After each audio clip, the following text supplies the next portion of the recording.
My name is Michael Dunham, Director of Planning at Fontana Financial Planning, and with me is founder of the firm, Patrick Fontana. This is Cup of Bull. Cheers. Cheers. Patrick, today I want to talk about a subject that we have the opportunity to talk to a number of our clients about right now, which is the difference between tax preparation and tax planning. So I want to start with a question. Should the goal be to pay as little as possible in taxes this year or over someone's lifetime? Well, clearly, the least amount of money we pay in taxes, the better, and more of our money goes to our families and ourselves after taxes. But no way to know what tax rates are going to be in the future. And it'd be easy to answer if we knew exactly here's what's going to happen with our government and tax rates. But I'd say today tax rates are historically very low.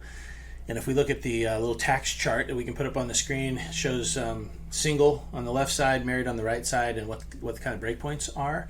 And this chart, I'd say, is favorable and a good situation as far as taxes. It's going to sunset in 2026 and go back to some previous rates that are all worse across the board, right? So I feel like it's a window of opportunity to take advantage of these rates. And if you know your income is going to be higher from one year to the next, or lower from one year to the next, or kind of exactly where you're at, the decisions are easy. But I like to kind of hedge our bets and know here's some balance. I'll trade off some short-term pain for some long-term assurance of better tax situation. So if you're somebody listening to this right now and you know that your tax rate's going to be higher in the future, maybe your income's going up, maybe you know you're going to have required minimum distributions that are going to be much bigger than your needs, or if you just want to hedge, what are some ways that somebody can intentionally say, I'm going to pay taxes now so that I can make money tax-free in the future? Sure. So first thing, the most easy low-hanging fruit, which I know we all do in the firm, is Roth 401k. I'm in the top tax bracket, and I choose to max out my Roth 401k, put in after-tax money into that, and it's going to grow tax-free from there. Backdoor Roth, which if you don't have an IRA, you can put money into an IRA, non-deductible, and convert it to Roth right away, which we do for a lot of clients, including my spouse. And required, Roth conversions. When you look at IRA money you're going to owe taxes on, and you can convert some of that to Roth and know how much the tax bill will be, oftentimes it's a wise trade.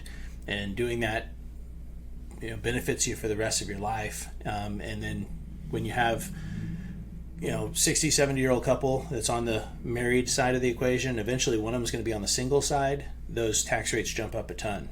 And it's to your advantage long term to do those conversions. Mm-hmm. And one thing I'll add to that is when you think about the next generation, when both spouses are gone, the next generation, when they inherit the money, they have 10 years to take it out. A lot of times they're at their highest earning years when that happens. And so they can end up paying a significantly higher tax rate than you may have ended up paying if you had chose to intentionally do a Roth conversion during your lifetime. The last potential way to make money tax-free is to do what's called capital gain harvesting. So with this, if your income is below certain thresholds, so if we include the standard deduction in 2024, it's about $61,000 for single and about $123,000 for married couples. If your income, including long-term capital gains, is below that threshold, you can actually intentionally sell something that's up and pay zero taxes on it. So if I understand you right, let's say I'm married and I make $110,000, and I have Amazon that I bought for $1,000 and is worth $10,000. That $9,000 gain, I could sell it and pay no taxes. Correct. And if you really liked Amazon, wanted to buy it back, you can turn around and buy it right back. And now your cost basis in the position is $10,000 instead of $1,000. Very cool. I want to finish with a question for you, Patrick, on is there any sort of account type that gives us the best of both worlds, a tax deduction now and tax-free growth in the future? Yes, there is one that I know of, the HSA, the Health Savings Account, which we use here at the firm as part of compensation, where the firm funds the HSA. So it's pre-tax going in, and it's tax-free coming out, which is best of both worlds.